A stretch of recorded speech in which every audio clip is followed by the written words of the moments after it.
Olá, meus cumprimentos a todos. Aqui estou eu para gravar mais um vídeo e dessa vez trata-se do capítulo 24 do livro Vidas Vazias, psicografia do Divaldo Pereira Franco pelo espírito Joana de Ângeles.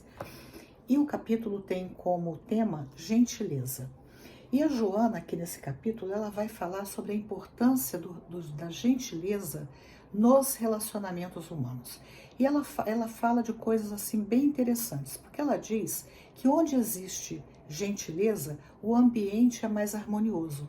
E ela fala, inclusive, uma coisa que a gente raramente para pensar, que a gentileza, ela favorece o progresso.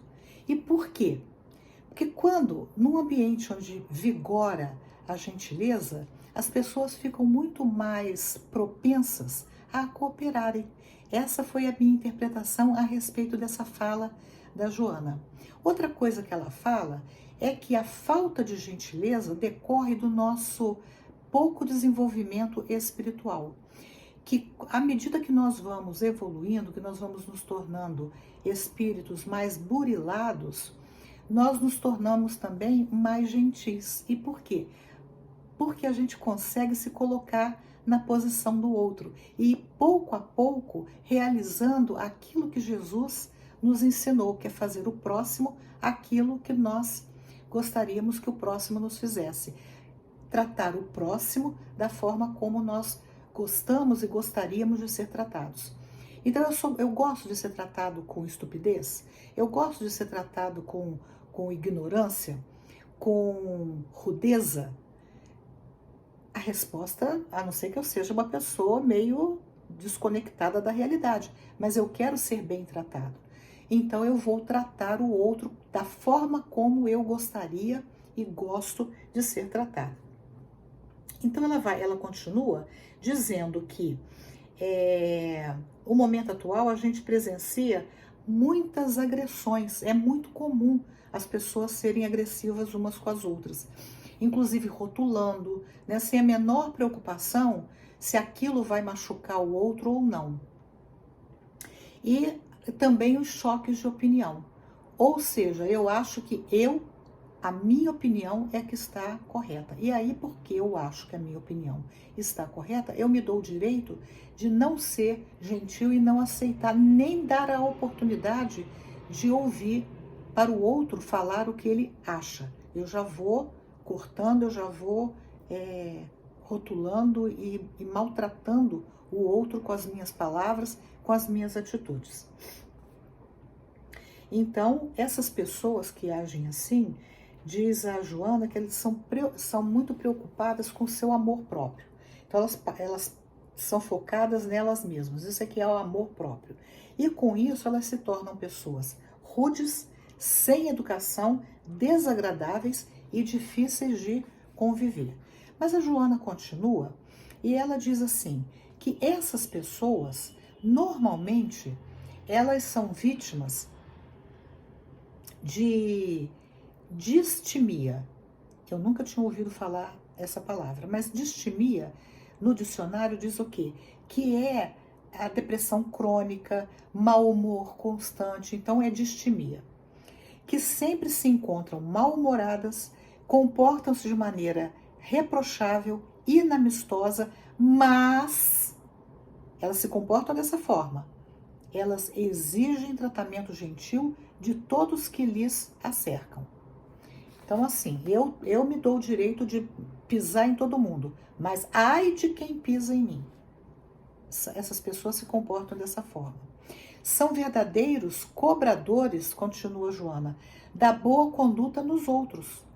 Exigem que os outros se comportem bem, mas ela mesma não se comporta.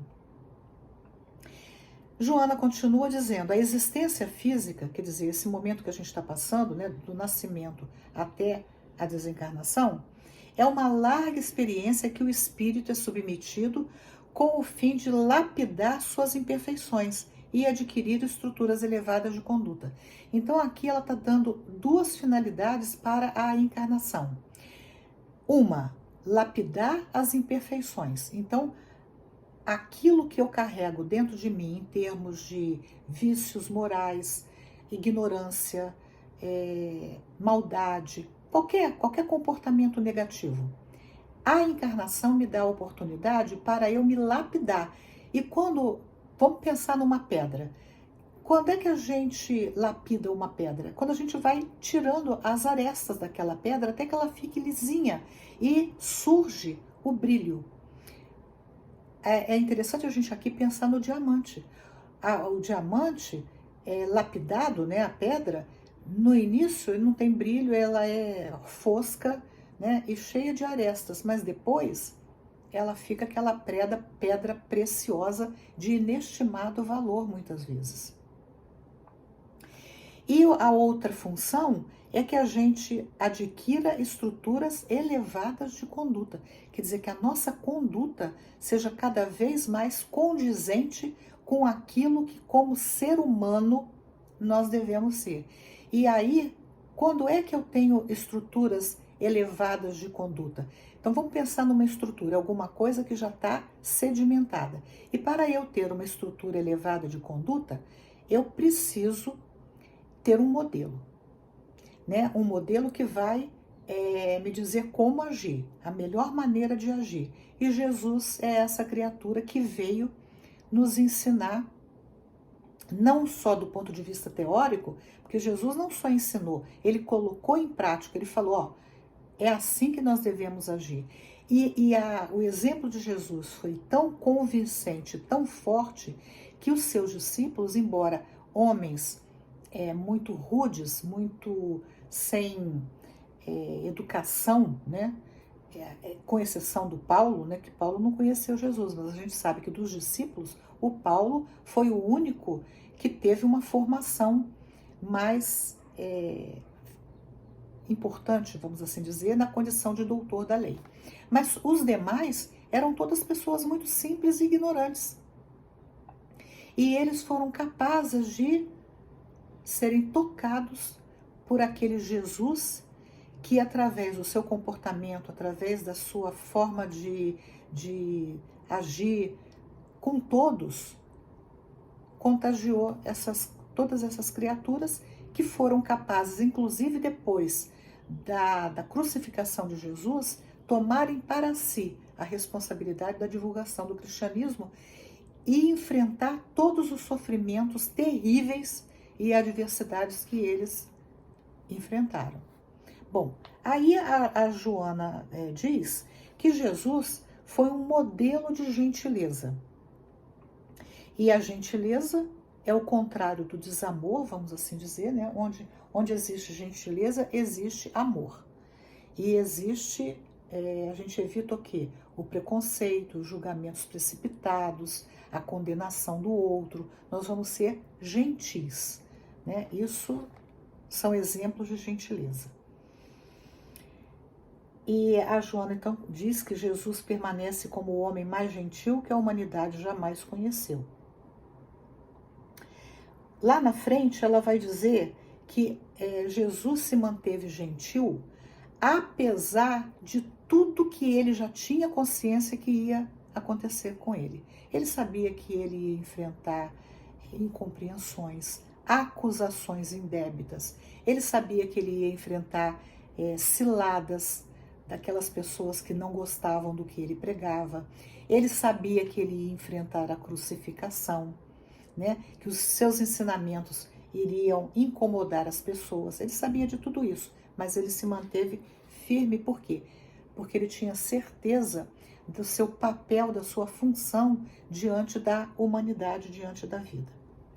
E a Joana então diz que ele sabia de tudo que lhe estava reservado, mas por amor a todos optou por vir ensinar a única forma de alcançar-se a plenitude, que somente é possível através do amor. Então, o que é a plenitude? É o reino dos céus. Então, eu só vou me tornar uma pessoa plena, totalmente feliz, quando eu me lapidar e me desenvolver, tanto do ponto de vista intelectual quanto moral. Aí eu alcanço a plenitude. E Jesus veio, se submeteu a todas essas injunções naquele momento, porque ele sabia que o seu ensinamento não se esvaineceria com a sua crucificação. Ela continua dizendo que a transformação da sociedade para melhor ocorre na tua persistência afável.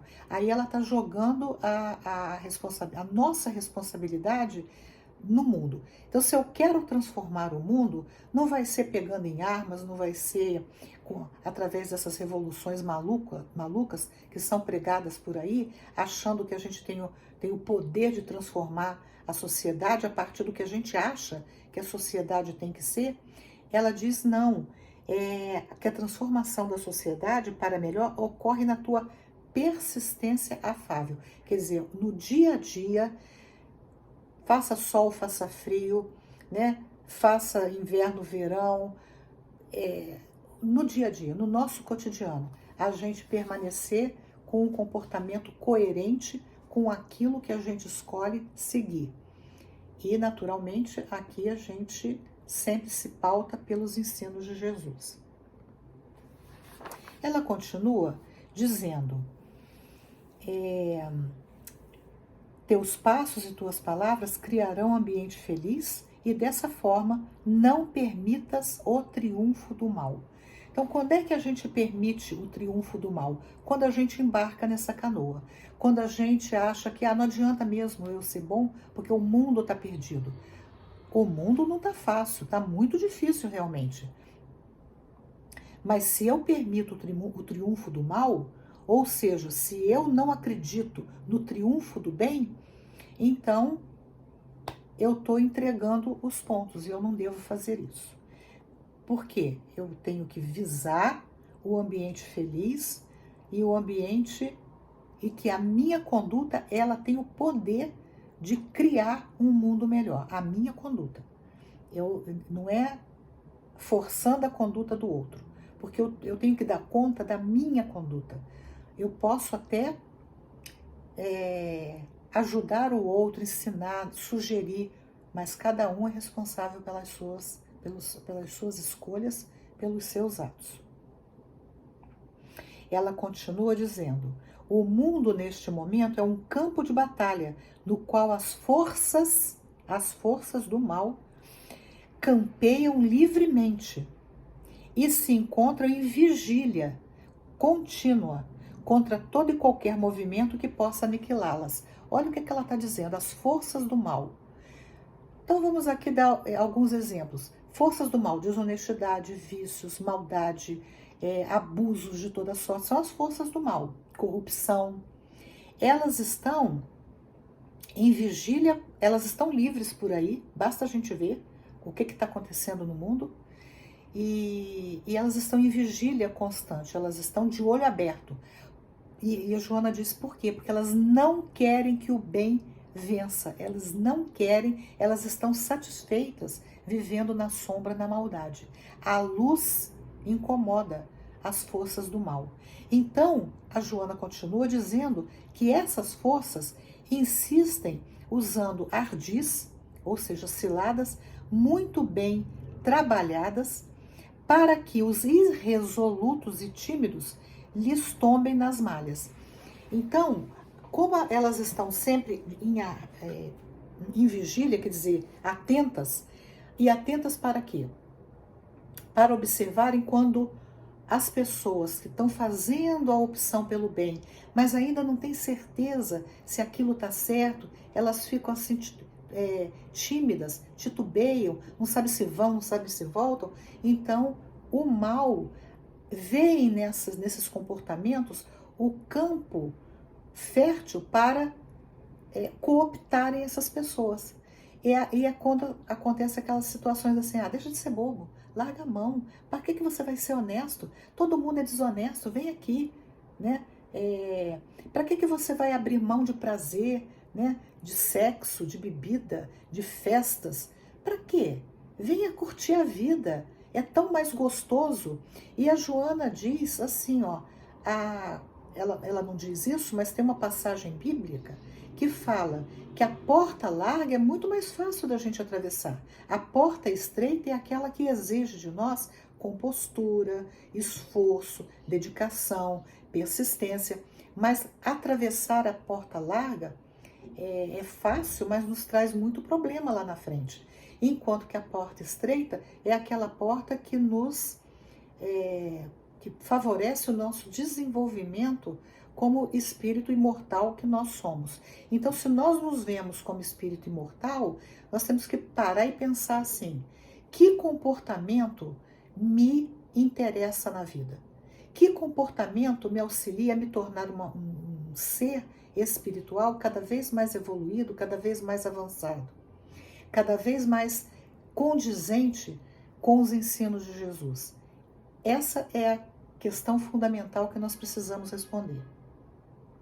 Joana continua dizendo: consciente dos prejuízos que causam, quer dizer, essas criaturas, né, a quem não interessa a nossa evolução, abraça os ideais do Cristo e apressa-te, não cedendo passo em situação nenhuma. Então não é em alguma situação, em nenhuma. A gente abraça os ideais do Cristo e vamos em frente. E mesmo naqueles momentos em que a gente está assim, indeciso, vamos orar e vamos voltar a pensar: o que eu quero de mim como espírito imortal? O que Jesus falaria para mim nessa circunstância? Continua Joana: não faltarão situações embaraçosas para impedir-te o avanço, nem amigos e correligionários. Olha só que forte. Quer dizer, muitas pessoas que a gente acredita que são nossos amigos e companheiros de ideal, mesmo essas pessoas podem colocar ciladas para nós, ainda que muitas vezes sem querer. Mas nós devemos sempre pensar assim: meu maior amigo é quem? É Jesus. Então o conselho que eu estou recebendo, a sugestão que eu estou recebendo, está de acordo com os ensinos de Jesus? Se estiverem, tudo bem. Se não estiverem, vamos tocar o nosso barco sabendo que a escolha é minha. Eu vou responder pelas minhas escolhas. Eu não vou poder culpar o meu amigo, o meu correligionário, pela escolha que eu fiz. Eu tenho que assumir a responsabilidade dos meus atos. E ela diz assim: serão eles os elementos que enfrentarás no cotidiano. Porque enfrentar o inimigo é mais fácil a gente saber quando o inimigo quer o nosso mal. Mas o amigo é muito difícil, porque a gente confia nele. Então a gente tem que estar de olho aberto. E se perguntar: é meu amigo de verdade? Porque as pessoas estão mais interessadas nas sombras da crueldade. É o que a Joana falou, insistindo para que eles querem que a gente permaneça nas sombras da crueldade. A crueldade é tudo que não é bom, é o mal. Aí ela diz assim: desculpa-os e avança, assim mesmo. Quer dizer, quando a gente está enfrentando uma situação que a gente percebe que o nosso amigo está querendo nos cooptar, vamos desculpá-lo, não vamos ficar com raiva dele, nada disso, mas vamos avançar. Se ele não quer avançar, problema dele. Eu quero avançar, então eu vou em frente. E ela fala assim: Jesus te espera. E finalmente ela diz que é um alento, né, anunciando o mundo de regeneração: amanhecem dias novos, anunciando a vitória do amor. Confia. Então é isso, né? Então, diante de tudo que a gente está vendo, onde o certo parece errado, o errado parece certo, vamos pensar que faz parte desse momento histórico que a gente está vivendo, já foi anunciado lá atrás nos evangelhos. Mas vamos confiar que isso é só uma fase, que o bem a luz sempre vigora, o bem sempre supera o mal. Gostaram desse texto? Se gostaram, dê um joinha, compartilhem, se inscrevam no canal, se desejarem. E até o próximo vídeo, se Deus quiser.